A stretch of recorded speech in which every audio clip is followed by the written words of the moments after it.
Sometimes we talk about purpose like it's a light switch. One moment it's off, then something happens again, a challenge, a loss, a mission, and suddenly it's on. But for most of us, purpose doesn't arrive fully formed.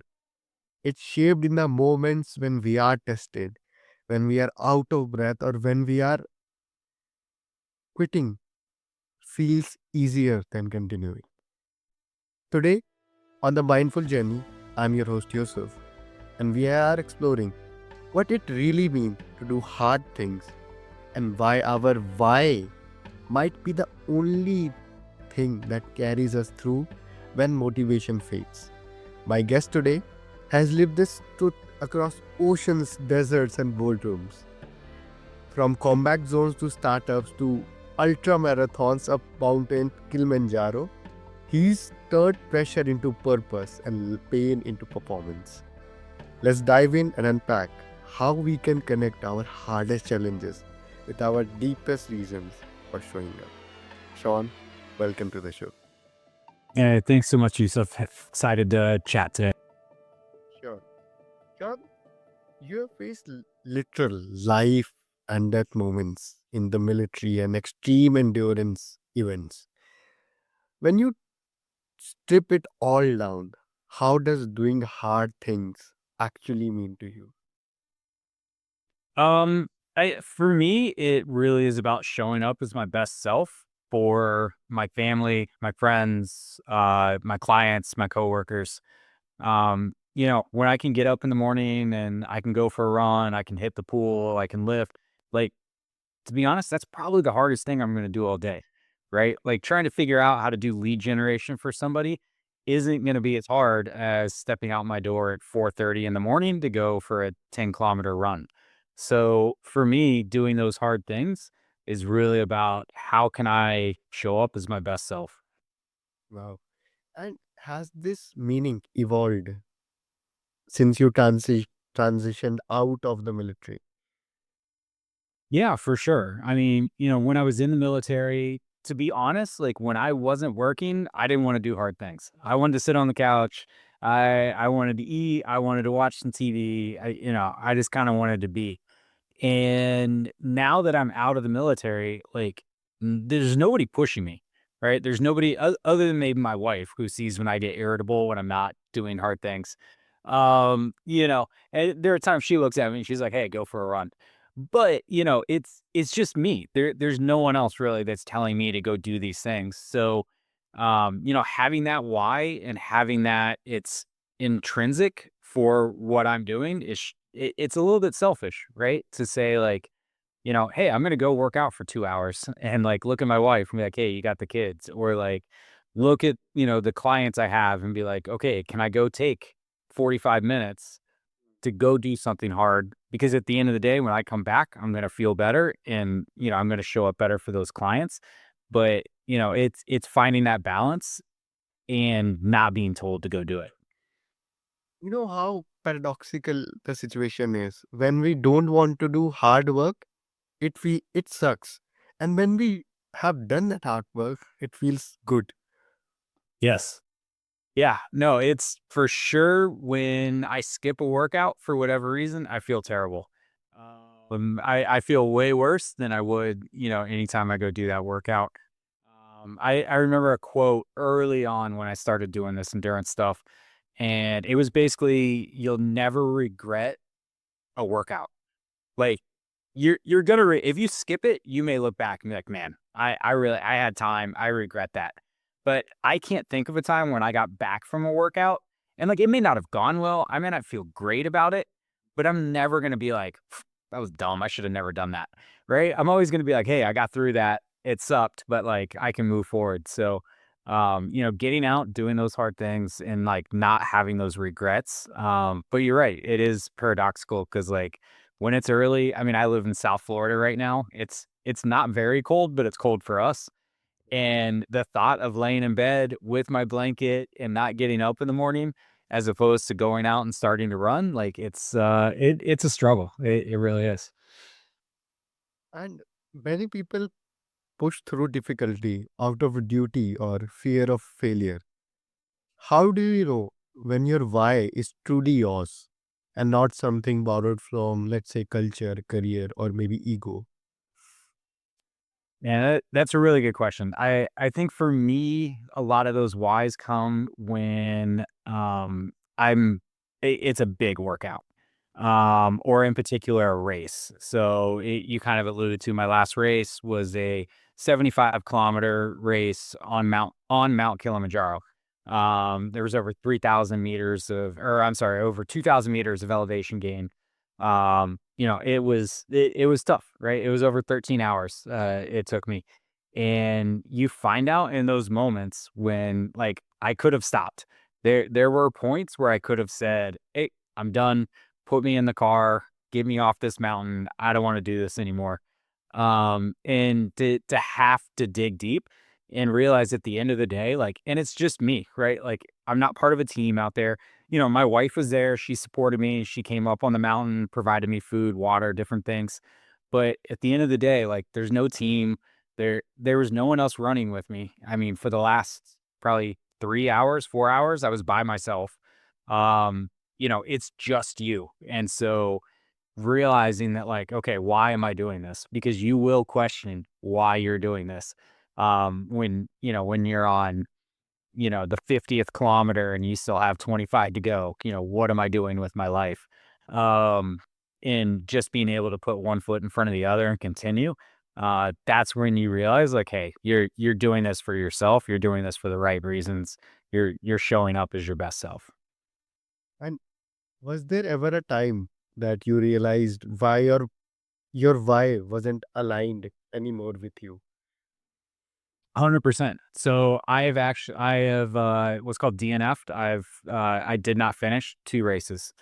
And during those 2 races, professionally, I was going through transitions to where I'd already left the military.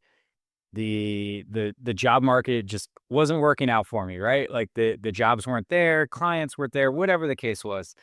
Things weren't there. And I got in my head, right? And it's like, well, if I can't perform in this aspect of life, who's to say why would I think I can do it in this aspect? And like, it was kind of this all or nothing. Well, if I'm not succeeding at everything, then I'm failing at everything. And, both of those times, like it really got in my head and I dropped out of those races. And I think it was twofold. One, it was I wasn't truly prepared. Like both of those races, I can look back and like I didn't do the hard work leading up because of everything else that was going on in life. And then two, I just didn't have that confidence. And it plays into the why. And it was difficult for me to separate. My why was to show up as my best self. And I wasn't doing that. And it trickled into other aspects of my life. But it was this microcosm in that moment of I'm not finishing this race, of my why being misaligned. Oh. But some might argue that doing hard things isn't inherently noble, that it can become a form of, self punishment or addiction to achievement. What do you think separates purpose driven endurance from unhealthy obsession? That's another very good question. And I mentioned it earlier that like doing in particular these endurance things, and it can apply to anything, right? You can be working at a startup and, bury 80 hours a week into that endeavor. You can, get into video games, right? It doesn't matter what the pursuit is. But for me, endurance athletics, um, it is a selfish thing. It like there are moments I inherently have to be selfish and kind of like look at my wife and say, "Look, right now I need you to take care of the kids. I need you to take care of dinner because I got to go get a run in." And to balance that stuff, it is a challenge, right? The other day, like I my next endeavor is I signed up for an Ironman. Never done an Ironman, never done a triathlon, don't even own a bike. Um, but I had an opportunity, I jumped on it, right? But I looked at my wife the other day and I was like, "Hey, I wanna go to the pool." And she was like, "Now?" Like, like one of my kids had a friend over, like the house needed to be picked up, like these different things. And I'm like, yeah, yeah, yeah, just real quick. Just I want to get in the pool. And we have a small pool in the back. And she's like, well, can't you just swim in that? And I'm like, No, not really. Like, I mean, it's just not, she's like, anything's better than nothing. And I'm like, no, I'm good. And I just didn't do it. But I had to step back and look at like, why am I doing this? And, there are times when my pursuits will take me away from the family, but there are also the majority of my training comes at between 4:30 and 6:30 in the morning. Or I'll grab an hour for my lunch and go train while everyone else is at work and school. Because my why is to show up as my best self. And if I am taking time away from my family to go do these pursuits, then what's the point? If I show up as my best self and they're asleep, right? If they've already gone to bed and I missed dinner and I missed all these things, then like, what is the point of doing this stuff if I'm my best self for them while they sleep? That just doesn't make sense. So there are those conflicts, right? Where there are days where, hey, I feel like I need to miss family time to go do this thing that is selfish. Yep. But if I do that, am I showing up? And so it's a balance, right? Like I want to show my kids, like for me to do an Ironman, I am going to have to sacrifice at times. And where is that line between being there for them as my best self and being able to complete the thing? Because I also don't want my kids to see me commit to something and fail and not complete it. Wow. You know, that's the gray area that most people would admit exists. And that fine line between growth and avoidance, I think that is discipline. No, I think for sure. And I think you use the right words. It's discipline, right? It's not motivation, it's not Yeah. these other things. It's having that discipline. And I think there's discipline in saying I'm going to skip a workout, right? I think there is discipline in saying, if I miss this one run, it will not ruin my race. I won't lose all my fitness. But guess what? My kid is going to remember me doing this thing, right? And so like the newest thing that we've been doing is my kids love to go outside, ride their bikes, ride their scooters, and I do have an exercise bike and I have it in the garage. And so they run around, they play, and I bike while they do that. And so we still get time together. We put on fun music. They had me chasing them afterwards. I get off the bike and then we're doing sprints together and I'm chasing them and doing all this different stuff. And so it's also about finding ways to incorporate them. My 8-year-old started like shooting content for me because I'm also doing this Ironman to raise money for a veteran foundation organization. So like now my 8-year-old is like my creative director and she's like, all right, so let's do this shot where you run past. And I'm like, yeah, let's go. So I think it's also about that too, is like how can you incorporate your loved ones and like how much can you blend everything that you're doing to where you can still be your best in all of those different aspects of life. You just mentioned raising money for the team RWB while you're taking on an Ironman with the little experience. Is the why behind that more about contribution or self discovery? Or maybe both?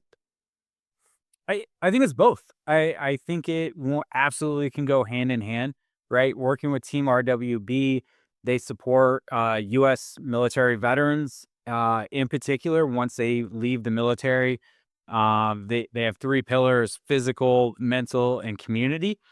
And those are all three pieces that veterans struggle with. I've struggled with it, right? Get out of the military. Again, nobody's telling me to work out. Real easy to put on weight and not work out. Mentally, you've lost that purpose. You've lost that, like, there's a lot of purpose in your work when you're in the military.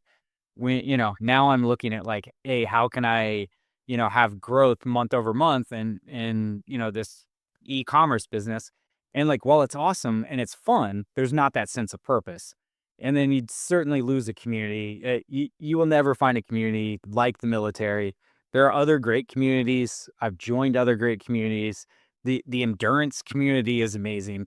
It's not the same. And so they're doing their best to help veterans in particular who are struggling after leaving the military. So, one, I've been there. I'm in a good place today. So if I can raise money so they can put back into programs to help veterans who were where I was, I'm all for it. Like, I'm all about it. Let's go. Let's do this. And I get a chance to go do a hard thing to potentially be a light to those other veterans who are struggling, who feel like, oh, I'm out of shape, I won't be who I was, whatever the case is. I can say, look, you can have this community, you can have these opportunities, and by the way, you're still strong. You can still go do hard things. Like, we're wired different. Go challenge yourself and do something, kind of crazy. And I'll be honest, I don't put too much thought into my pursuits before I do them, right? I live in Florida, like, it's flat as can be. Again, my last race was up a mountain. How do you do that? I was running bridges, parking garages, stairs. Like, I got as creative as I could to accomplish that. And so a lot of times I just commit and then I kind of look around and, like, this one, like, I don't have a bike, right? So I'm kind of looking around like, all right, how do I accomplish this goal? Let's just go figure it out. We it start with our mind. You thought it, then you took first step, and then you started walking, and then you went to it by running, sprinting, and then you don't even realize that you are already at the destination. No, for sure. It is so much more about the journey when you look back. And something I've been fortunate enough that just through talking about this stuff, putting myself out there where, like, I've had people reach out like, hey, what do you think about this, that, kind of ask advice or my opinion on things. And when they go into a race, the one thing I like to tell them, I was like, and I'm like, look, whether it's tomorrow, that day, whatever it is, but I'm like, it's the celebration. Like, you did the hard work. Like, don't get me wrong, but race day, it's gonna suck. There's gonna be moments you're gonna question why you're doing this and all those things, but the hard work is already done. So, like, celebrate it. Celebrate that you can get into that dark place during a race. You can go into a low, but you're gonna come out of it because you've done the hard work and you've done all the other stuff. So that's how I try to look at those situations. And I mean, it's the same in business, right? You grind, you grind, you grind, and then say you have a launch. That's the celebration, right? And it may not go well, and there's always going to be a problem, right? Like, you do a demo, something's not going to go right. The sound's not going to connect to the speaker. The slideshow is going to be a weird format, whatever it is. At the end of the day, you did the hard work to get to that point. Celebrate it, enjoy it, like, live in the moment as much as you can. I mean, I'm very intentional during my races of taking mental snapshots. So I have a couple from Kilimanjaro. I have a couple from running in the Keys in Florida, so just going island to island. There's one in particular, I was in the Everglades in Florida, and I come around a bend and there's a full moon, and I literally just stop. And I mean, I hadn't seen another human in 3, 4 hours. And I come around, I'm just this giant moon. I'm all by myself in the Everglades. It's just me and the alligators. And I'm like, how many humans have been on this spot in history and seen a moon like this? Like, this is truly special. This is incredible. And I mean, I was hurting in that moment. I was struggling. I was chasing the cutoff. Like, I was in a bad place, but I could still take a moment. And this was years ago, and I still remember that moon. I will never forget it. And it's truly special to have those moments when you celebrate the races because the hard work has already been done. The way you just described all the moments, it is so beautiful indeed. Living in that moment, appreciating those moments is really beautiful and fascinating. No, for sure. And I think, we need to do it in life. We need to do it, I think so often I get caught up in it, like, where I'm doing something. I'm like, oh, this is great for social media, right? Like, I need to capture this. And there's value in that, right? There is value in putting those things out in the world and, like, attracting us other people. And I mean, you and I would not be having this conversation if it weren't for those types of things, right? But at the end of the day, like, it is about as well, like, stepping away from it and having those moments where you can remember those things. You can take it in and you can appreciate those. And those are yours, right? Those are yours. You can share them, you cannot, but, like, nobody's ever going to take that away. There's a counter narrative that says Easy is sacred too. That rest, softness, stillness can teach us more than grit ever could. Do you buy that? I buy there's a balance. I mean, I meditate. I have those quiet moments. I mean, actually, right here, it's hard to see. Daily Stoic. I've got my daily meditation. Ryan Holiday, great book. Um, I have those moments for sure, and I believe that I can use those moments while doing hard things as well. Right? Because there's going to be that introspection. Like we've talked about it a lot. Like I keep saying, like, why am I doing this? What am I doing with my life? When I'm at mile 36 and I still have a half marathon to run. And I'm like, what is happening? Where did I go wrong in my life that I have this to do? And instead of screaming and getting loud and like, hard rock music or whatever, like a lot of times if I'm not listening to a podcast or a book, I'm listening to classical music when I run. Like, I try to be calm. I try to be still. I try to sit in those moments even while doing hard things. So I 100% believe that like, yeah, you can have a happy life. You can have a great life, be fulfilled doing easy, taking kind of the easier route. I truly believe that. For me, it doesn't work that way. I'm someone who like I need to do hard things and I need to, I sleep better at night and all those things. But I also can appreciate even during those hard moments, even during those hard endeavors, having stillness and being able to sit with that pain in a very calm way. So I don't know if that completely if I was a little off on that, but like I think there is something to that for sure. I think we glorify endurance, but forget recovery is part of Yeah. sustainability. Maybe easy isn't the opposite of hard. Maybe it is the integration of it.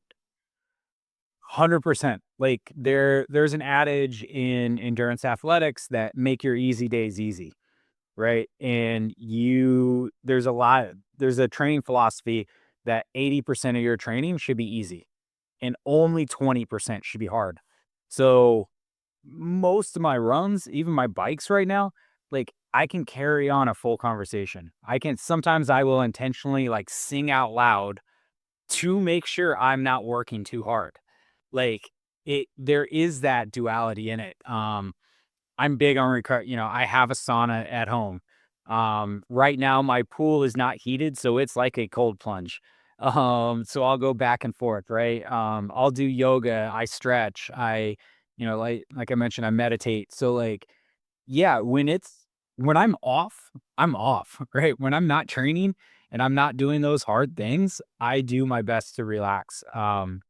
When I'm spending time with my kids, like it's difficult, but, like, I do my best to, like, leave the phone in the other room and, like, unplug from work and, like, not constantly ideate and think about whatever hard task I have at work, but just be in that moment and relax and hang out with the kids. So, yeah, no, I think it goes hand in hand. I think that's an old, especially an American attitude of, like, just grind and you gotta work and you gotta always be going and like climb the ladder and do all those things.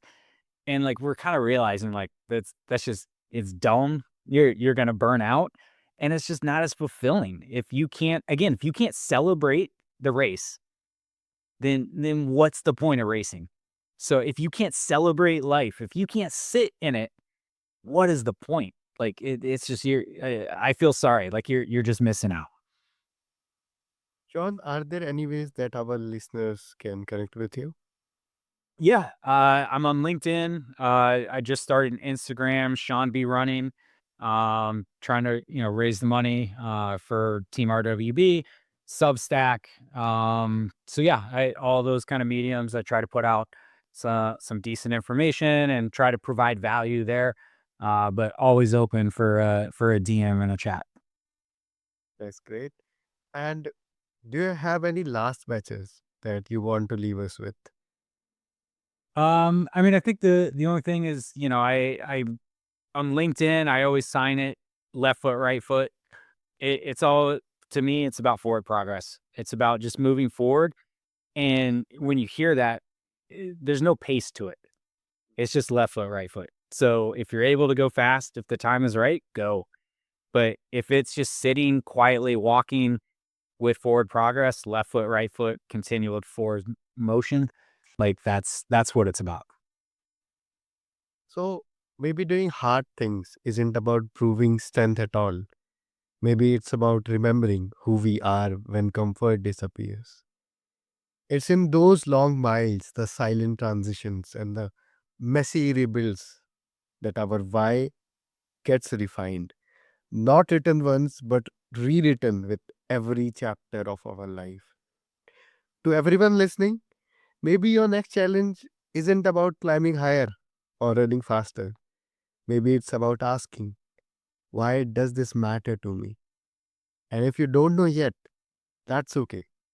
Sometimes the only way to find your why is to walk through the hard and listen closely what echoes back. Thanks for joining me on the mindful journey. Until next time, stay curious, stay grounded, and keep walking your own path, one mindful step at a time.